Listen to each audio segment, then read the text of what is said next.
What's up? I know I usually come on here on Thursdays, every first, second, and third Thursday, but I just want to get on here and encourage somebody. Encourage somebody. I just got done watching the movie called Mississippi Damned. It's a movie that was made back in 2009, the year that I graduated high school. I never ever seen it, never heard of it, never heard of it. But I was hearing somebody's testimony and they were saying how they they're from Mississippi themselves, and they were just saying how bad it was in Mississippi, and that movie Mississippi Damned was the closest depiction of how Mississippi really is. And that, it's sad. I never been to Mississippi, so I have no clue about it. My roots are Mississippi. My roots are Pike County, Mississippi, according to my DNA test that I took some years ago. And also Alabama, G's Bend, Alabama, and as well as East Baton Rouge, Louisiana. So that's what I was able to, from my DNA, be able to go back and look in time to see, that I'm from those places. But I do want to go to Mississippi. I really do. So when that young lady that I saw today was giving her testimony, she was just saying how Mississippi was just so bad, and that she's happy for people when they get out of Mississippi because it's just so, I guess, violent, as well as a lot of sexual abuse going on within families and all of that. So she was just saying how that movie, Mississippi Damned, is the closest depiction of what life is like in some of these small cities in Mississippi. So I said, okay, I like a good movie. I like things that are true. I like hearing the truth to things. I like seeing the raw, things. You know what I mean? Like I like seeing things, people's true stories. So I said, okay, let me go ahead and watch this movie, Mississippi Damned. And wow, it is an eye opener. I found it on the internet. My husband, he's really good at finding free movies and stuff. So I was able to find it. It was really hard to find. It's almost like they don't want you to find that movie. They don't want you to see what's going on. But I'm happy that I watched it.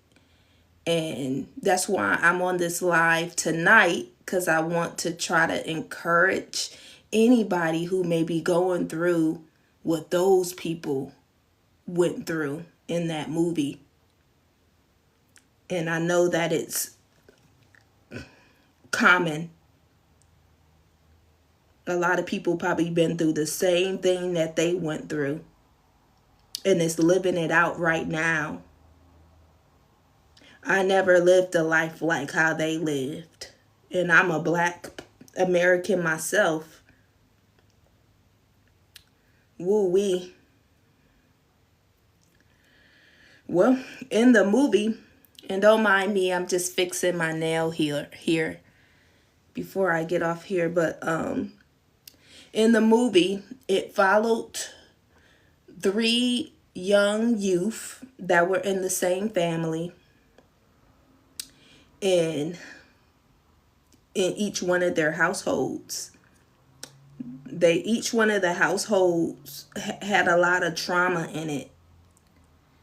One of the characters was this young boy named Sammy.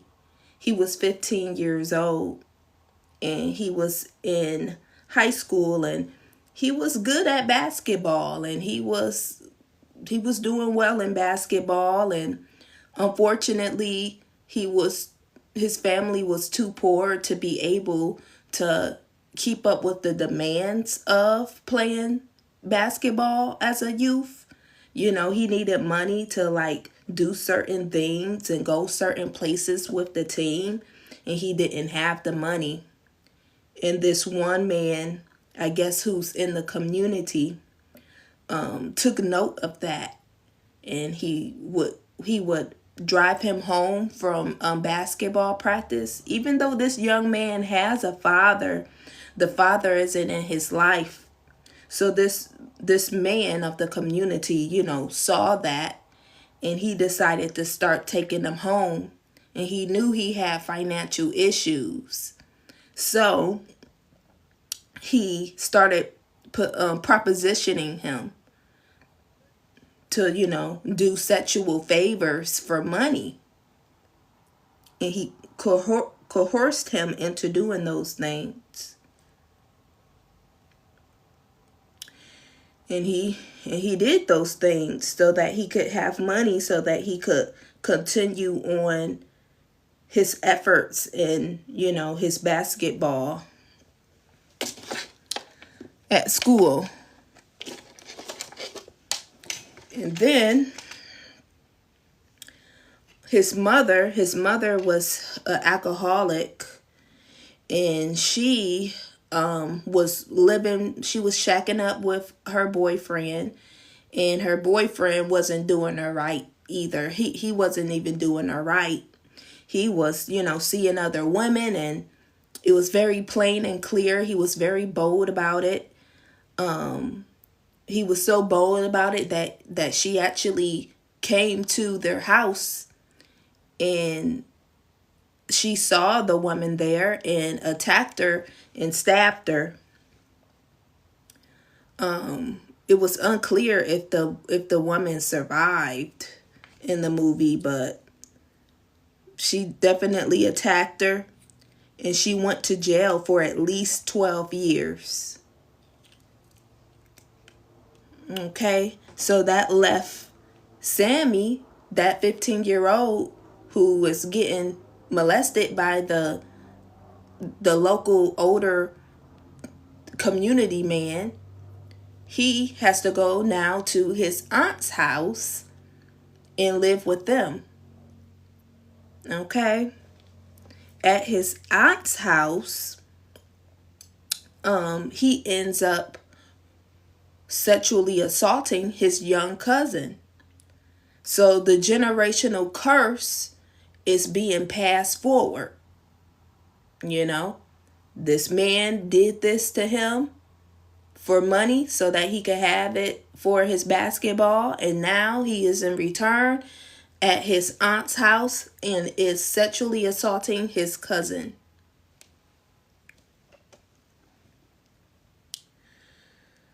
Woo-wee. Meanwhile,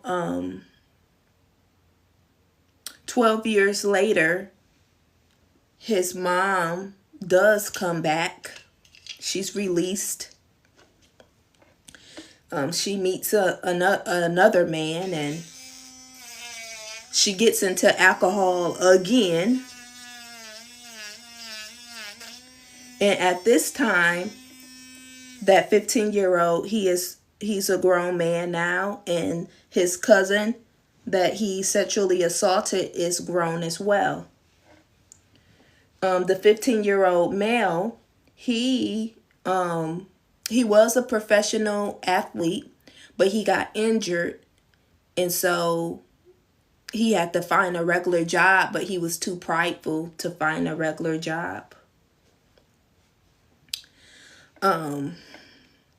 He ends up molesting another young girl, his babysitter, for his children, for his child. So The generational curse continues on.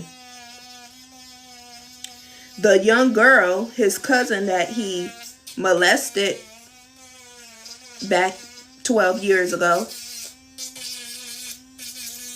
she is now trying to she was trying to take care of her mother who had cancer. And she had cancer before, but then the cancer came back.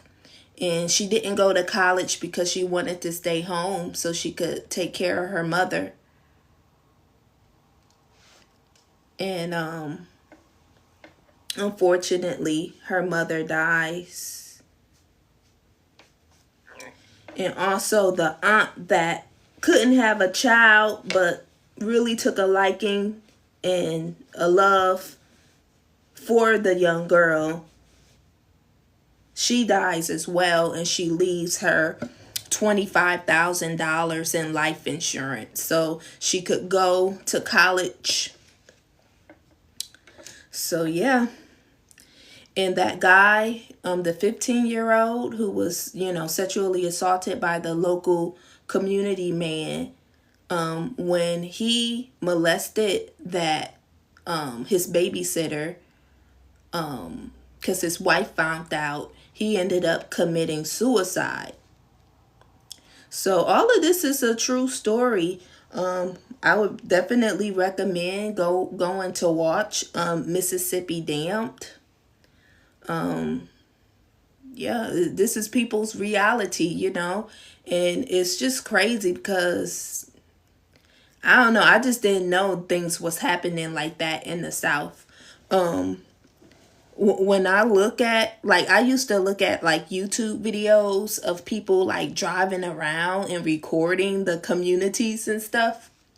And then they'll tell you stats about the community. They'll tell you how much is the median income, what people live there, all sorts of stats. And I liked Mississippi. I really liked Mississippi. I thought that, even though it was seen as poverty, to me, it didn't really look like poverty because everybody seemed to have a home. Everybody had multiple cars and it was clean.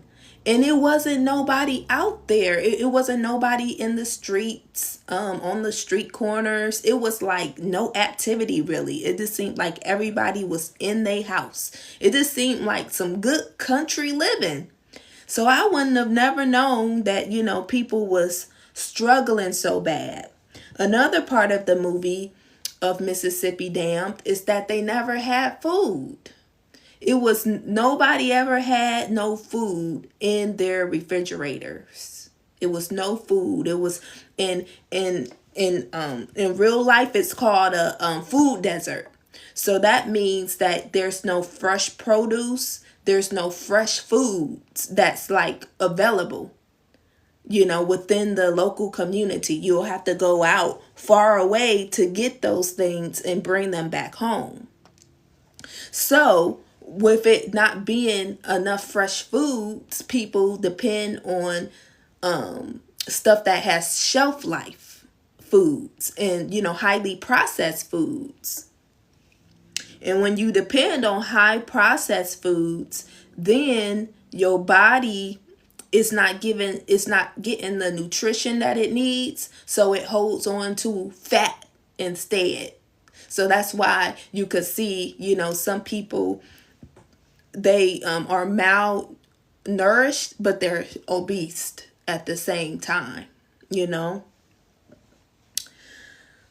Well, we just so much trauma, Just, they just dealt with poverty. They dealt with sexual and physical abuse and all those things. It was just terrible. A lot of trauma in the household. In the movie, they also showed this, like house parties, like reveling, where people, they would, do drugs, and they would, drink and get drunk and dance and party, and then they'll have sex in the bedrooms, and then they'll lead to fights, and then the children were there, so, they were in the middle of everything. It was just really bad. And this is people lives. It's people right now who's living a life just like that one depicted in that movie, Mississippi Damned.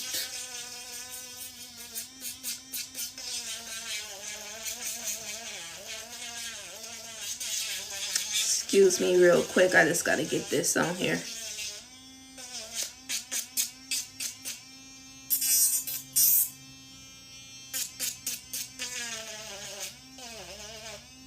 Ouch. But yeah, it just made me so sad. I grew up in Detroit, Michigan, and I ain't never experienced nothing like that. So it just made me just so sad for those people, Yeah. Wow. I don't even know what to say. How can you even encourage? What could I say to encourage somebody who was going through the same thing in their life? That is their life.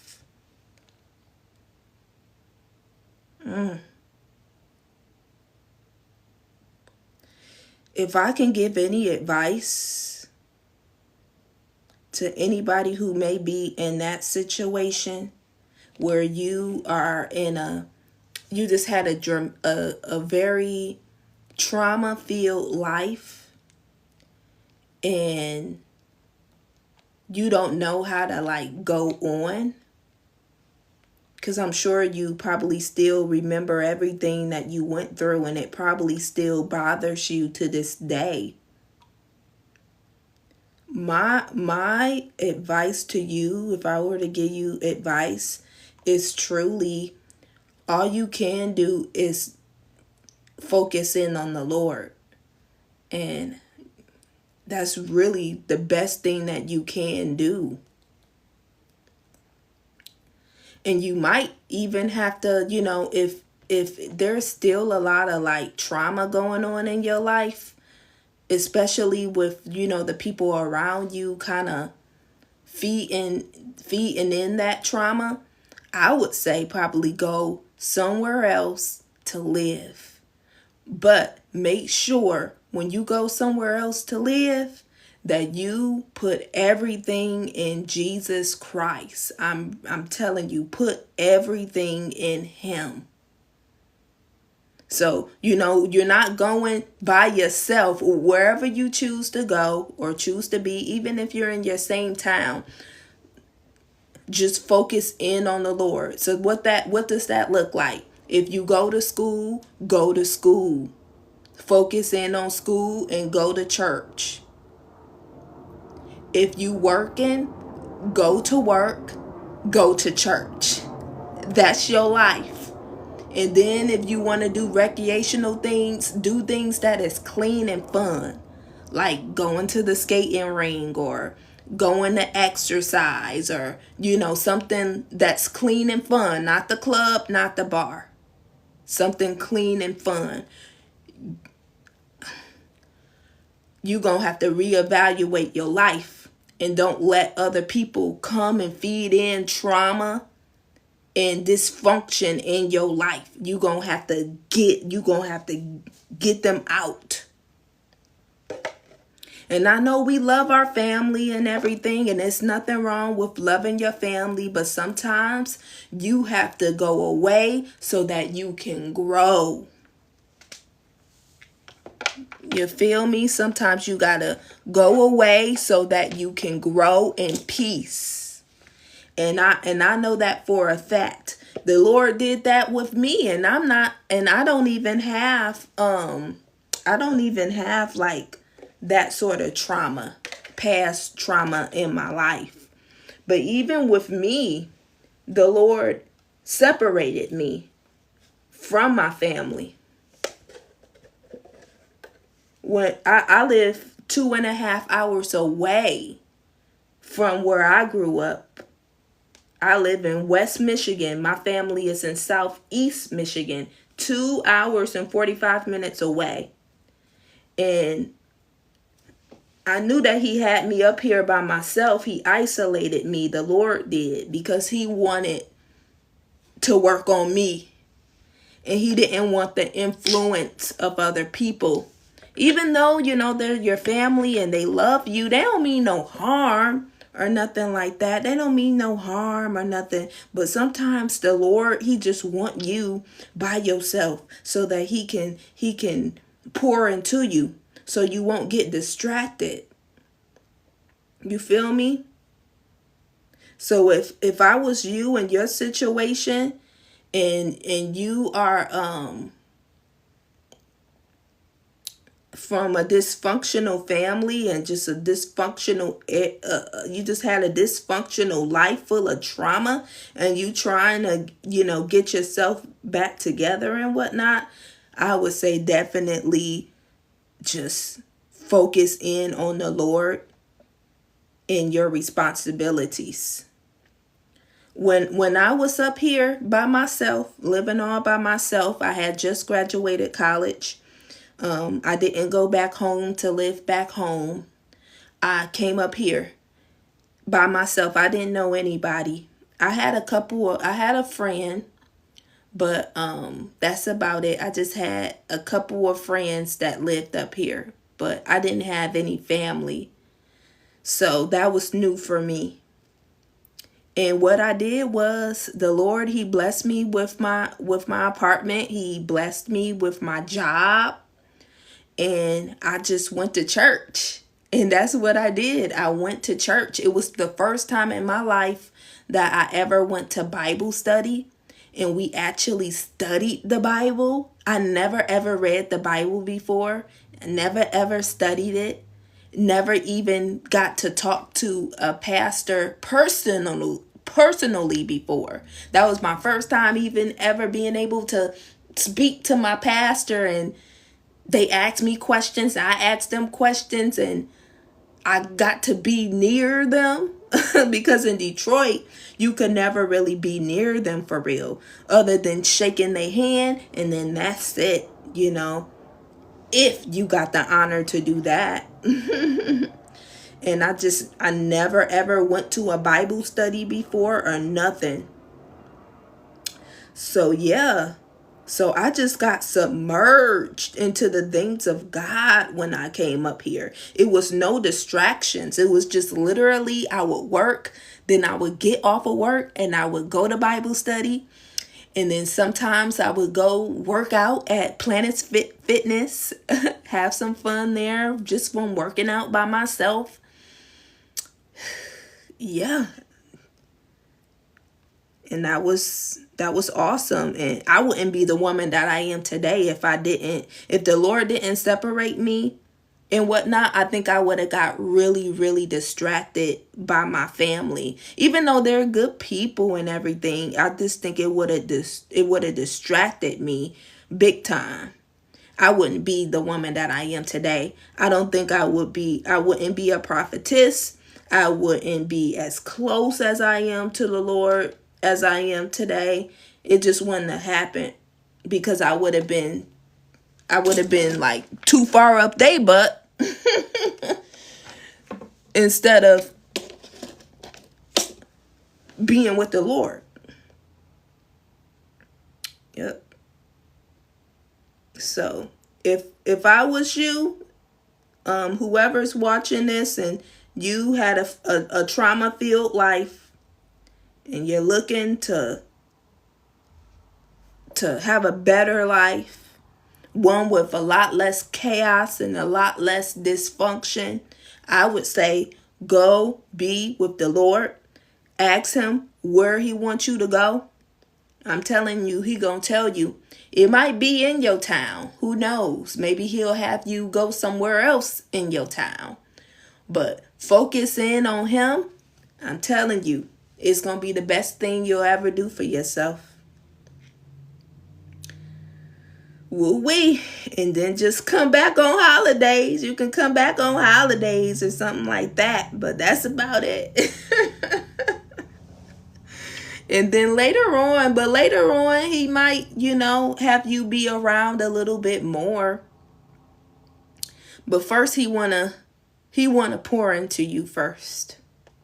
So let him do that. Let him have his way. Let the Lord have his way. And then at the appointed time, he'll bring you more near, and then you'll be able to help them. Also, when you go back home, when the Lord leads you back home,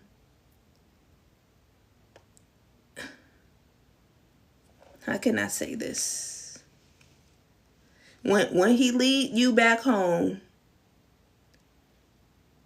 like, I ain't gonna say that. Let me shut up. Sometimes you don't need to say everything. But yeah, but that's my 2 cents. That's what I believe. And if it's a young person on here, or you see the re-upload to this video, and you're being, coerced into doing, sexual things with anybody, whether, same sex or opposite sex, please know that you do not have to do that. You do not have to do that. You don't have to do wicked things in order to get the things that you need. Okay? The Lord, he sees you and he will make a way. And if for you to have whatever you need. And if some things you may not need, you may feel like you want them and that you feel like you need them, but some things you don't need. And you don't ever have to do anything wicked in order to get what you need. Okay? Please know that. And ask the Lord. Remember to ask the Lord. Ask him. Pray to him. When you have needs and you hungry, or, you have a dilemma, whatever the case is, you got to remember to ask the Lord. Okay? Remember to do that. That was one of the things I saw in the movie that they never ever did. They never ever seemed to ask the Lord. They never seemed to go to church. And some of the things was self-inflicted. But some of the things were misfortune. Like the one woman, the one family member who had a husband who was very cruel to her and abusive to her. But the other woman who stabbed the other woman who was at her house, that was a fornication relationship. So that's self-inflicted. But what I'm trying to say is, please follow the Lord's way. Remember to let him into your life and ask him for things. When you need things, you ain't got to go and do no wicked act for a piece of change to survive. You don't got to do that. If anything, it's going to make your life more miserable, because when you do wicked things, curses are attached to it. So now you making it even harder down the line. Ooh-wee. And I don't know who's going to see this, but if you have any money, if you have a good business or something, and you having you got a lot going on, maybe you could consider taking your business and your company to one of these small rural towns so that you can create wealth in those areas, jobs in those areas, If it's any grocery store tycoons that are into, serving the community. Maybe you could think about, those rural areas in Mississippi and Alabama, those southern states and places and whatnot. It really definitely opened up my eyes because I didn't know that there was a food desert in those southern areas. I just had no clue because up here, up north, we got everything. Like, it's grocery stores everywhere. It ain't no such thing as a food shortage up here. Not even in Detroit. But those people down there, they ain't got no food. But one thing else that that I did see on a YouTube video when the person was going around those, Mississippi, Alabama, Louisiana, we did see that it wasn't any real grocery stores. That it wasn't any real grocery stores. The only thing that was the closest to a grocery store was Dollar General. They were using Dollar Generals as grocery stores. And a Dollar General don't got no fresh food in there at all. All they food in there is, stuff you would get on the shelf. They got a little bit of frozen stuff, but processed frozen dinners and whatnot. And a lot of those southern states only had those Dollar Generals acting as grocery stores. And you'll be lucky if you had like a Walmart. You'll be lucky if you had like a Walmart. But yeah, I don't know why more grocery chains don't, why isn't it any? I don't know. Maybe because, I don't know, maybe they think that it's too small. Maybe the areas are too small and they maybe feel like they won't make a big enough of a profit or something. I don't know. But those people need something. They need something. They need jobs and they need grocery stores. So if anybody on here and you are a business person, and please look into Mississippi. Please look into those little cities in the South or in across the USA, These people are really needing help.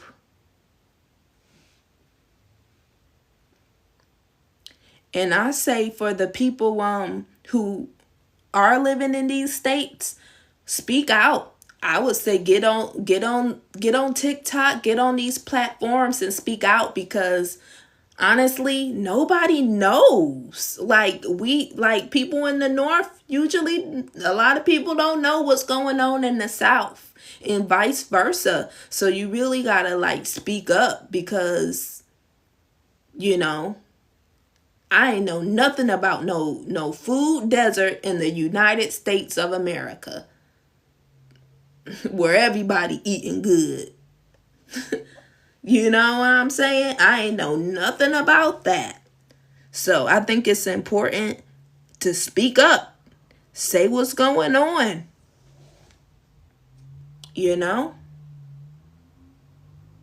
Woo-wee. Maybe somebody could load up a U-Haul truck or one of those Mack trucks and bring some produce to the area. Something. Woo-wee. And another thing I wanted to say was, if you were, sexually assaulted at any age, really, please, please go seek help. Go seek help about it, about that trauma, so that you can speak it out and you can get help about that trauma in your life. And so that that generational curse won't pass on to the next person, to the next person, to the next person. You know? Yeah. Please go seek help about it. Ooh-wee. Go see that movie, y'all. Mississippi Damned.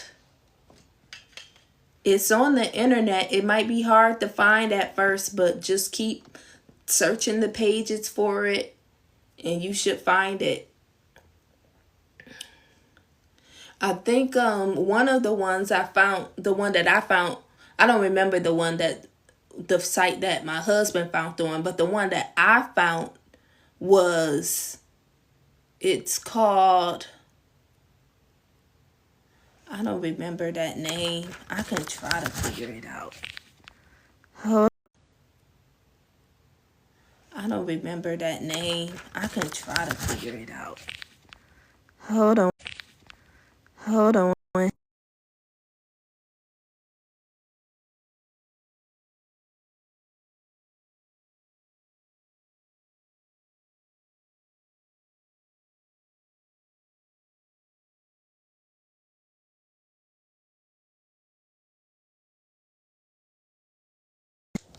Yep, it was called Demo.Movies Hub. If you put that in the search engine, Demo.Movies Hub. Movies Hub is one word. Yeah. Yep. It's a crazy movie, y'all. It's real. It's based on a true story.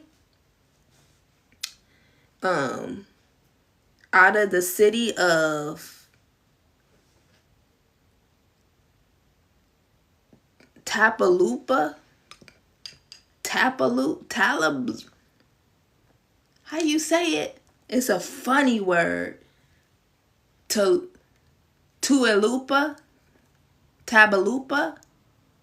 Mississippi. Somebody know. But yes, please go check it out. That is a real movie.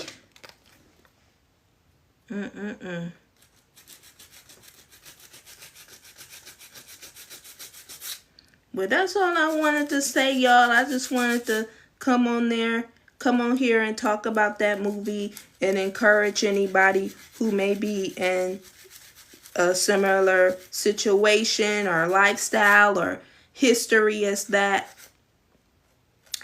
movie. Maybe you're living in a rural city right now, you know. And also, let me say this.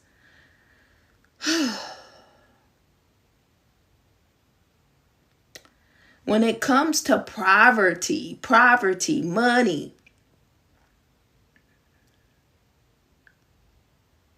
well, first off, the Lord, He doesn't want you to be poor. He does not want you to be poor. Okay? That's one thing. And He wants to meet your needs. But you also have to position yourself so that He can help you. You have to position yourself so that the Lord can help you. So, what does that mean? When you get money, if you have a job, money is coming inside of your household. It may not be a lot, and it may just be just enough of what you need. Or maybe it's a little bit off from what you need. You still need to give that tithe and offering off the top of that money. See, this is how the Lord is going to bless you. You have to give into the church, not to me, not to a person off the street, not to a homeless person, not to somebody who asks you for it. You give it to the church, the storehouse. Okay? And you never ever give that money to anyone else if they ask you, because it belongs to the storehouse. You give 1/10 of it. A tithe is 1/10. That's not 5%. It's not 2%. It's not 3%. It's 10%. That's what a tithe is. So you cannot change a tithe. Okay? So you take it off of the top. Okay? Take it off of the top. That means it needs to be the number one thing paid. Before the mortgage, before the car note, before food in your mouth. That 10% belongs to the Lord. So you take it and you give it to the church first. You're giving it to him. And I know some people be like, well, the pastor, they don't be doing right, and they be doing this, and they be buying this and that.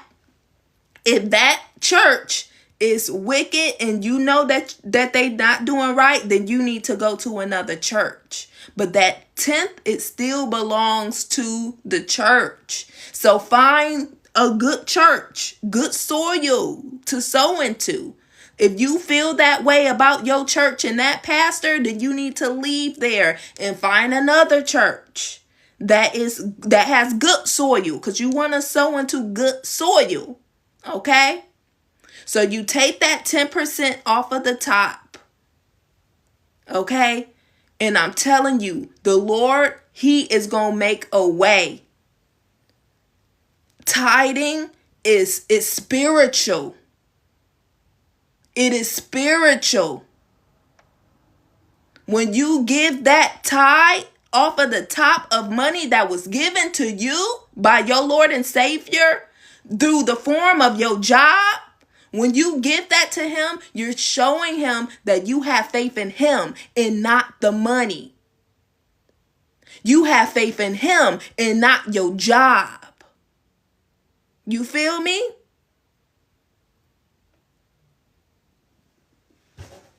So you take that 10% and you give it to him first. Don't give it to somebody who asks you, oh, sister, I need that $10, or I need this $20, or I need this. No, don't ever give it away, because it don't belong to them. I remember I was taking money that belonged to the storehouse, and I was buying food with it, and I was giving it to the homeless. But that was still being seen in the eyes of the Lord as stealing from him. And he showed that to me in my dream. And he did it to me in the dream. In the dream, someone did that to me. They took my money.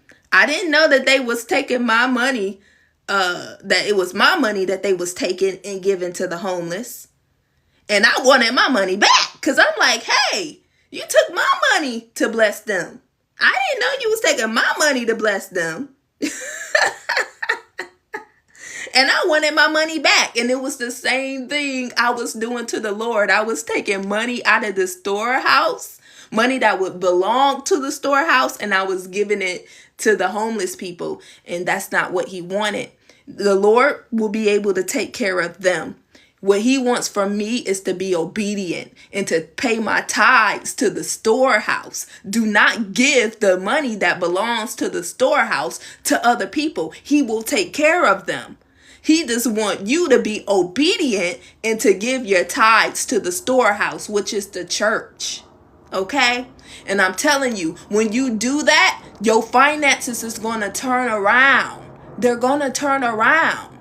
I know for me, I didn't want to pay my tithes and offering for a very long time. For like the first 2 years of me walking closely with the Lord, I didn't want to give my tithes, because I felt like the Lord will take care of the house of the Lord. He don't need my money to take care of the house of the Lord. That's how I felt.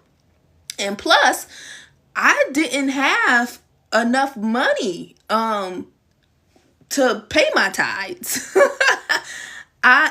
I was supposed to pay like $90 in tithes, but I only had $60 left over, like $65 left over after all of my bills. I only had $65. So how I'm going to pay $90 and I only got 60? So I felt like I couldn't even pay it anyway. I didn't want to, and I didn't have the money to pay it. But one day I said, Lord, I'm going to pay this tithe, but you're going to have to show me that this is you, that you want this. Like today and this time in the 2020s, that you want me to do this. Because if you don't show me that you want me to do this, I ain't going to keep doing it. I'm just going to chuck it up to the tithes was from 2,000 years ago. But honey, I paid those tithes and he gave me a raise. A raise, honey. And how I get a raise when I was on probation? How you get a raise on probation? How? The Lord was making he gave me it was a 50-cent raise, but 50-cent raise, that equates to like it was a little bit over $1,000 a year. So yeah, so I was good. So that was magnificent. And also he fixed my car. I bought a car, had the same problem in this car for 2 years straight.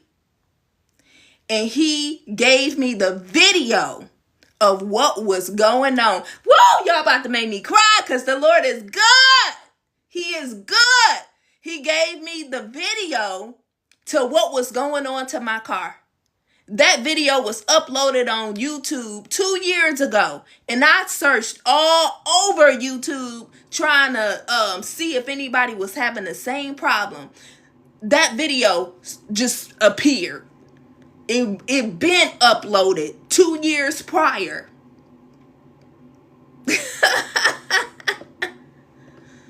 Honey, I got my car fixed. He got my car fixed. That was a huge thing for me because I only had one car. And I ain't had no family here to help me out. I had to Uber everywhere. I was walking to work. Every single thing. So I'm telling you, if you want financial stableness, you got to get in position. And that means you got to pay your tithes. That needs to be the very first thing that you do. Before you pay anything else, the tithes belong to the storehouse. And once again, not a homeless person. Not your family member that's asking you. Not a person off the street that's begging you. It belongs to the storehouse. And if you don't trust your pastor and his leadership and him doing the right thing, then go to another church. Find another church then. But your tithes belong to the storehouse. And that's how you're going to be able to get the things that you need. You got to get in position. Woo-wee. Hallelujah. You got to get in position. Okay? And that's what it is. Woo-wee. People don't want to do that though, People want to, they'll sit there and do everything else. Ungodly things like prostitution and everything. Selling drugs. All sorts of things. But really all they need to do is get into position. Get into position so the Lord can bless you. And he can cover your items too. When you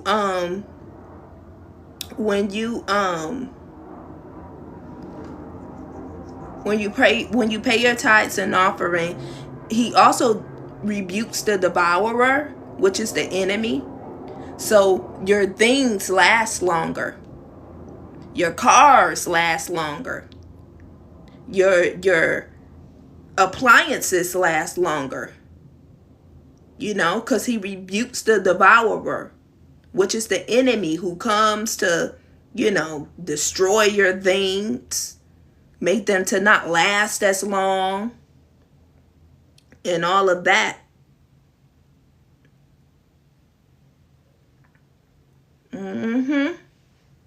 Yeah. So get into position. Now you know that tithes and offering is real, It's real. Do it. Try it. Give it a try out this month and see what happens by the end of the month.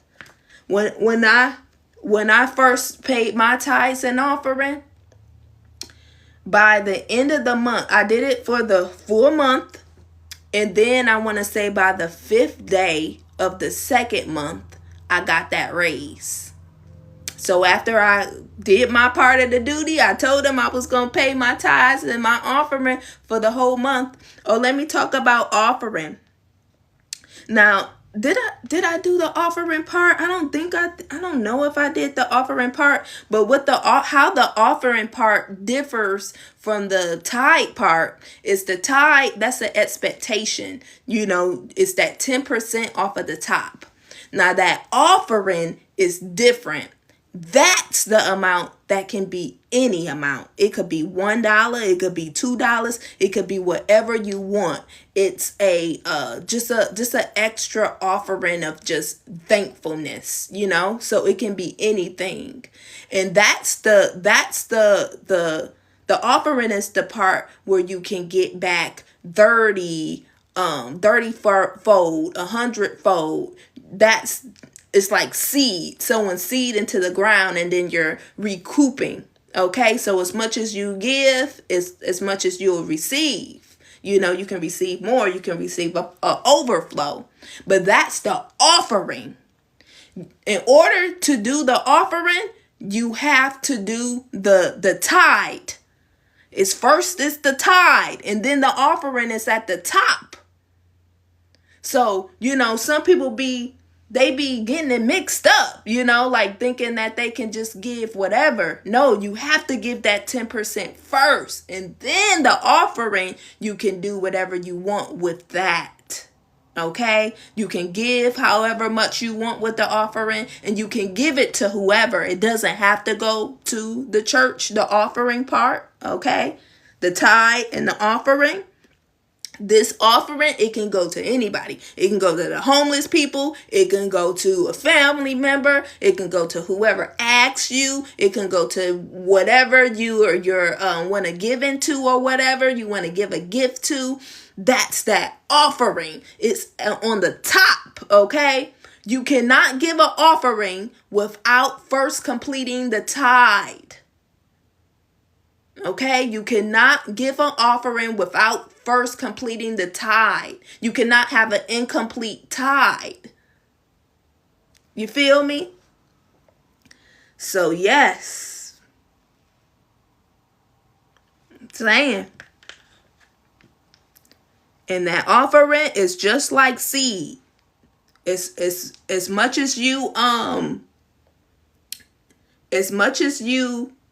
sorry, I get a little distracted. As much as you sow into the ground, you can get back. Okay? Yes. Hallelujah. But yeah, the Lord, He loves us. He loves us dearly. And He doesn't want us to be hungry. He doesn't want us to be malnourished. He don't want us to have food deserts. One thing I can say about these towns, these little towns that need help, they should really, really, and I'm sure they do, but they should really, really come together spiritually and really just like pray and fast and really just work together. You feel me? But I'm sure that they do. I'm sure that they do. That's where the civil rights movement stems from, is the South. You know? Woo wee. Well, y'all, whew, I just got to finish my broken nail and then I got to go to bed. But God bless y'all. Thank y'all for coming on. I hope that someone got something out of this video. And once again, if I can leave you with anything, if you are in a situation where you just want like a new beginning, I would say separate yourself with just you and the Lord, and He got you. I'm telling you, He got you. You know, you can still say hello to your family and love on them, but sometimes you gotta like separate so that the Lord can build you up, you know. And sometimes that might be being away from them, you know, living somewhere else, you know, so that you can get out of the dysfunction and you can get rid of all of the distractions and you can just focus on Him, the Lord, and just living a clean life. And then I'm telling you, when He does bring you back to your family, you're going to be able to bring something to help your family. You'll be able to help your family and stand strong in everything, you know. You'll be able to help them. And He'll show you, also He'll show, when He does bring you back to your family, you'll be able to see things that you weren't able to see before. And you'll be able to stand in the gap for them. And that's a really wonderful thing. And you'll have more patience for them as well when you can see that, hey, this is not flesh and blood I'm going against. I'm going against spiritual warfare. And then you'll be able to help your family, you know. You'll be able to pray for them. You'll be able to fast for them better. You'll be able to stand in the gap for them better. You know what I'm saying? So if I was you and I came from like a really tough background, just full of lots of trauma in my life, I would separate, but make sure when you separate that you're leaning on the Lord, that you're doing the right thing and you leaning on the Lord. It's just you and the Lord, not you and your boyfriend that you shacking up with. No, that's gonna be trauma if you do that. Please do not do that. It's not of the Lord. He will not bless it. The Lord does not bless fornication. Okay? It literally has to be you and the Lord. Okay? So God bless y'all. And y'all have a great night. I got to go. Bye, y'all.